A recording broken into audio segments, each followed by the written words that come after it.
Oi, para pecinta film, selamat datang di Story Cuts. Pada kesempatan kali ini, Story Cuts akan mencoba membahas film Korea berjudul Wannabe. Sedikit gambaran untuk kalian yang tak menonton filmnya, di mana mengisahkan seorang wanita berparas cantik, tepatnya seorang aktris terkenal yang berusaha bangkit dari keterpurukannya. Yang dulunya menikmati popularitas sebagai seorang aktris, namun sebuah peristiwa mengubah hidupnya drastis, membuatnya jatuh dari puncak ketenaran. Kehidupannya semakin rumit ketika ia harus menghadapi konfrontasi dengan masa lalunya yang kelam. Bahkan dirinya adalah seorang pemabuk berat yang tak bisa mengontrol dirinya sendiri. Tekanan industri hiburan yang begitu besar semakin memperburuk keadaannya. Di tengah perjuangannya untuk bangkit, ia harus mengalami delusi hingga suatu ketika dirinya bertemu dengan seseorang yang membuat kehidupannya berubah total. Seperti apa cerita akhir dari seorang aktris yang berusaha bangkit kembali ke masa jayanya? Daripada penasaran, kita langsung saja ke kisahnya.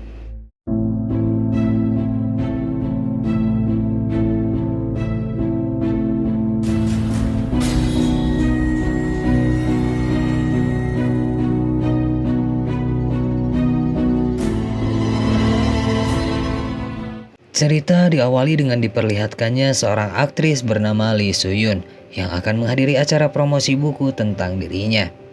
Di tengah perjalanan, dirinya ditelepon oleh seorang wanita yang dianggapnya adik bernama Gayong yang meminta izin untuk meminjam baju milik Soo-yoon. Namun saat itu, helaan nafas Soo-yoon menggambarkan jika dirinya tak terlalu menyukai Gayong. Pada saat mengemudi, Soo-yoon dikejutkan dengan seorang pria yang tengah berdiam diri di tengah-tengah jalan, membuat Soo-yoon kala itu terkejut. Namun akhirnya, dirinya pun tak menghiraukan pria tersebut dan sampailah di acara promosinya. Namun naasnya acara promosi tersebut begitu sepi, hingga datanglah seorang wanita bernama Jimin yang meminta tanda tangan Soo-yoon serta berkata jika dirinya begitu mengagumi Soo-yoon sedari dulu sewaktu masih sekolah. Singkatnya, ketika Jimin berbalik untuk pulang, Soo-yoon melihat kaki Jimin yang tengah dipen hingga rasa penasaran Soo-yoon tak bisa ditahan.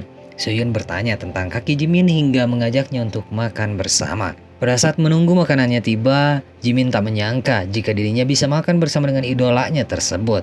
Namun Jimin salpok dengan gelang yang dipakai Soo-yoon, membuat dirinya bercerita kepada Soo-yoon jika gelang tersebut mengingatkan kembali kepada teman sekolahnya dulu yang sama persis memakai gelang tersebut.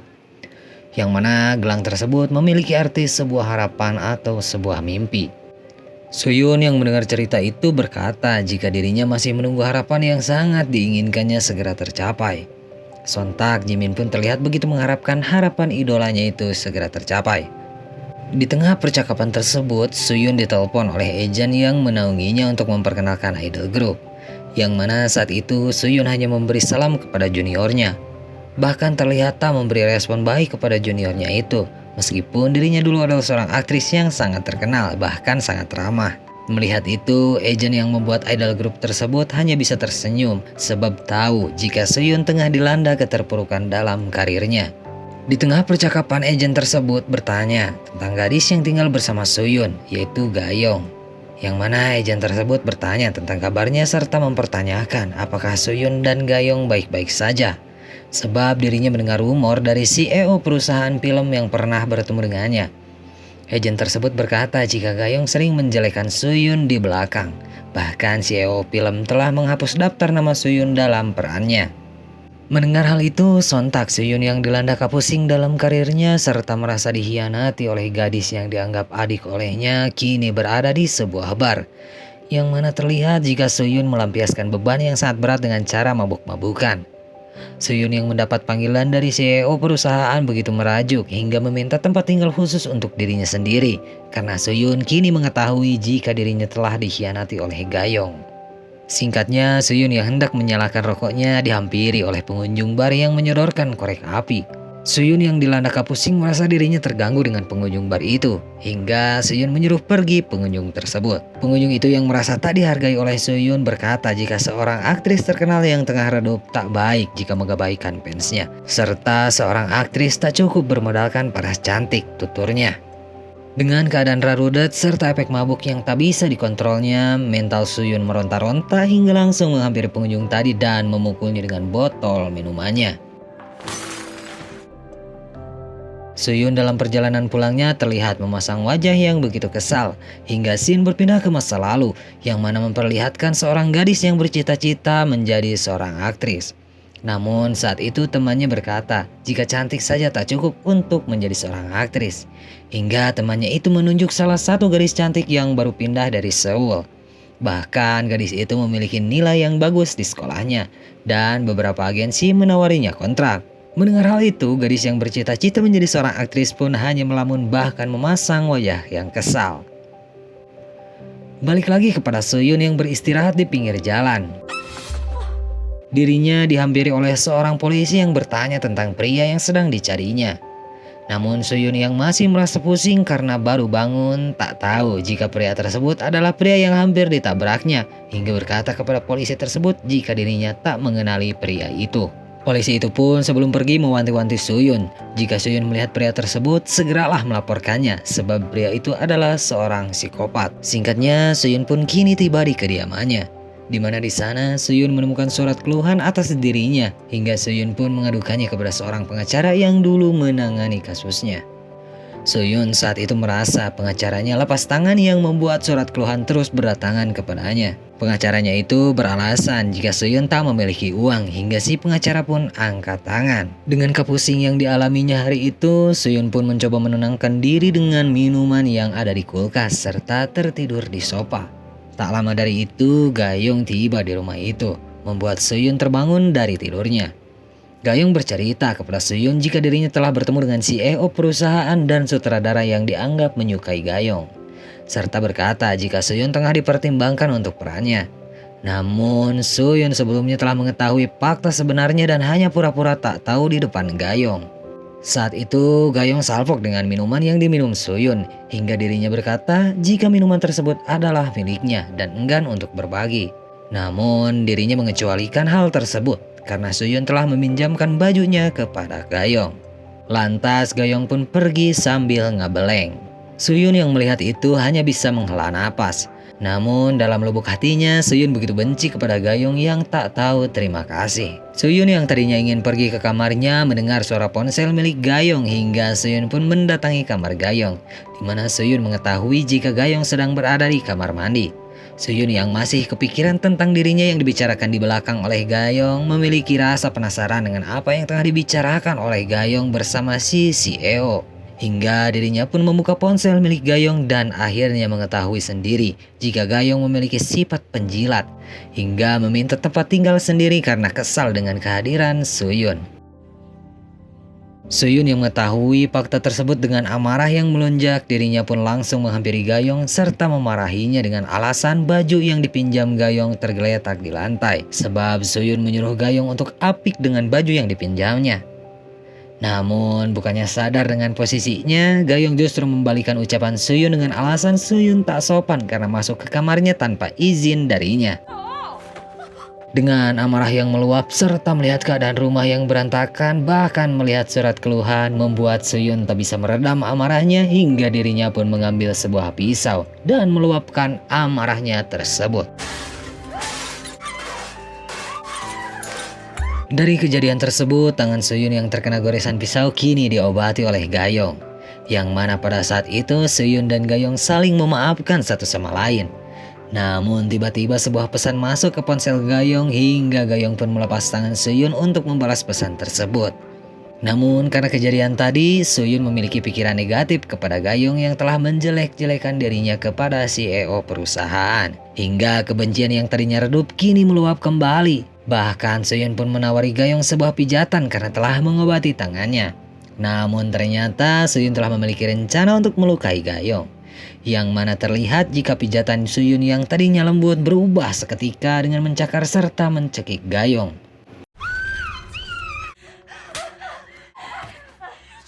Atas kejadian tersebut, amarah Gayong pun meluap hingga ucapan Gayong membekas kepada Suyun, sebab Gayong berkata jika dirinya ingin sekali membunuh Suyun. Mendengar ucapan tersebut, Suyun kini pergi ke kamarnya untuk mabuk, sebab dirinya tahu jika dirinya tak bisa menahan amarahnya ketika mabuk, bahkan dirinya bisa membunuh karena efek mabuk. Dengan keadaan liar karena efek mabuk, Soyun yang tak bisa mengontrol dirinya pun kini terlelap tidur.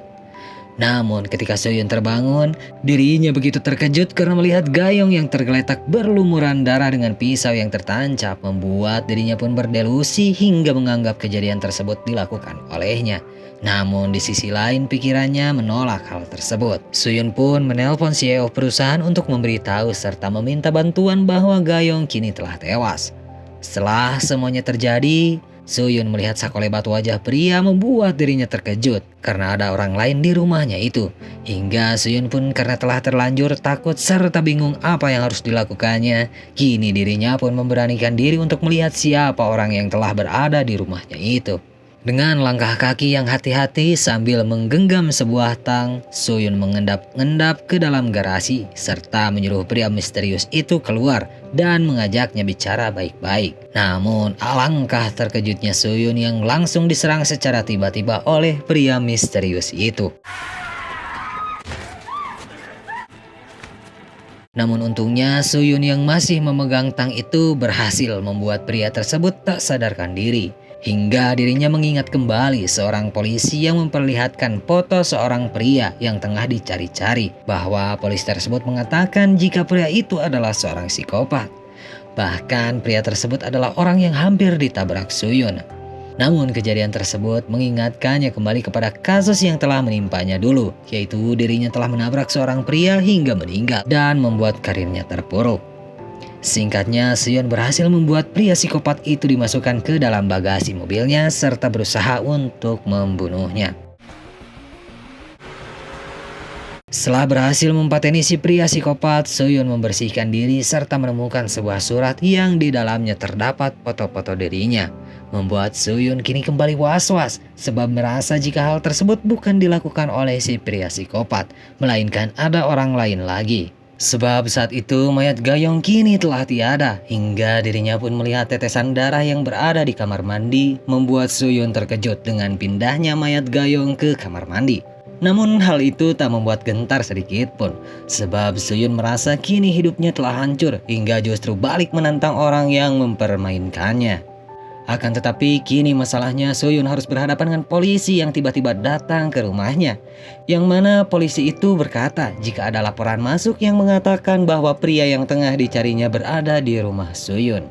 Soyun yang ingin menolak pemeriksaan polisi dengan berbagai alasan pun akhirnya mengizinkan polisi itu untuk memeriksa rumahnya tersebut. Singkatnya, kedua polisi itu tak menemukan hal yang janggal hingga berterima kasih karena telah mengizinkan mereka untuk memeriksa rumahnya. Namun ketika akan pergi, polisi wanita meminta izin untuk menumpang ke kamar mandi. Dengan berat hati, Soyun pun mengizinkan polisi itu untuk menggunakan kamar mandinya.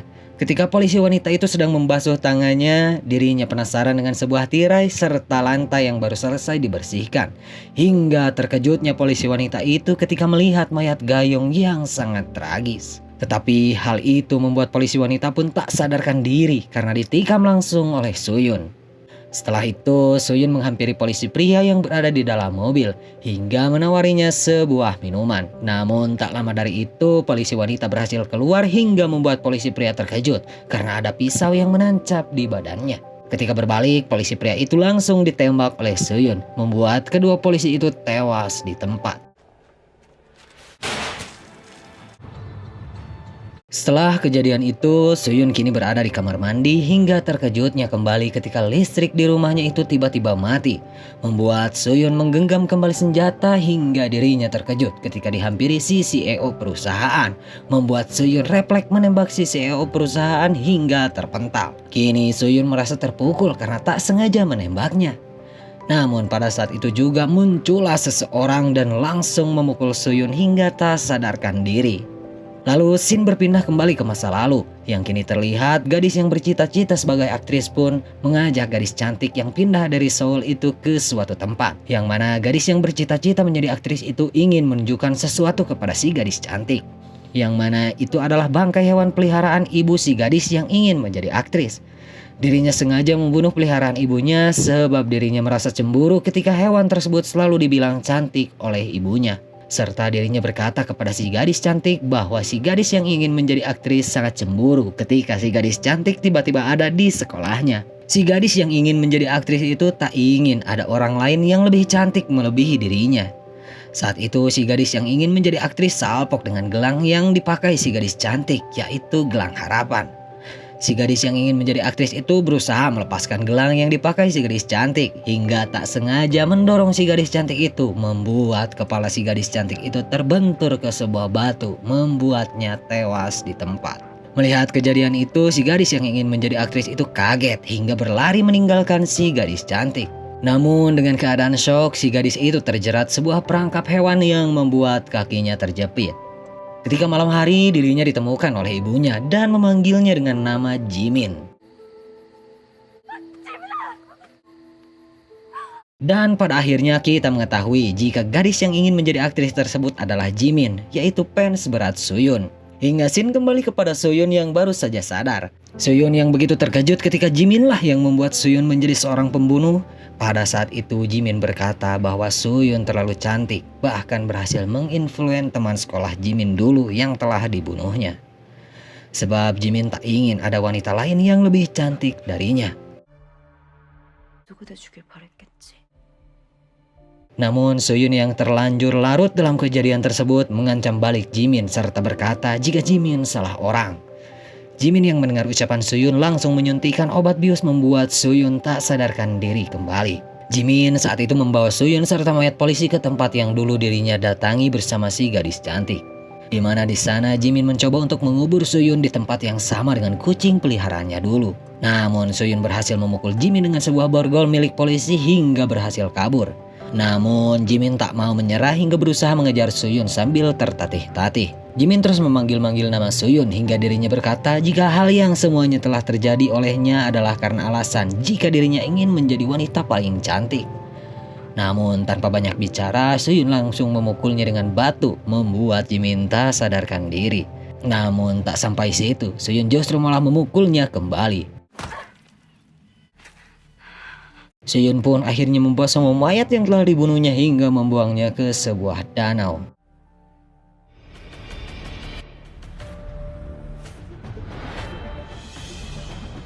Film pun berakhir. Terima kasih karena telah menontonnya sampai akhir. Jika kalian suka dengan filmnya, jangan lupa untuk like video ini, dan jika tidak, maka jangan diapa-apain. Dukung terus channel ini untuk terus berkembang lebih baik lagi, karena satu subscribe dari kalian berarti banyak buat channel ini. Sampai jumpa di kisah selanjutnya. Goodbye.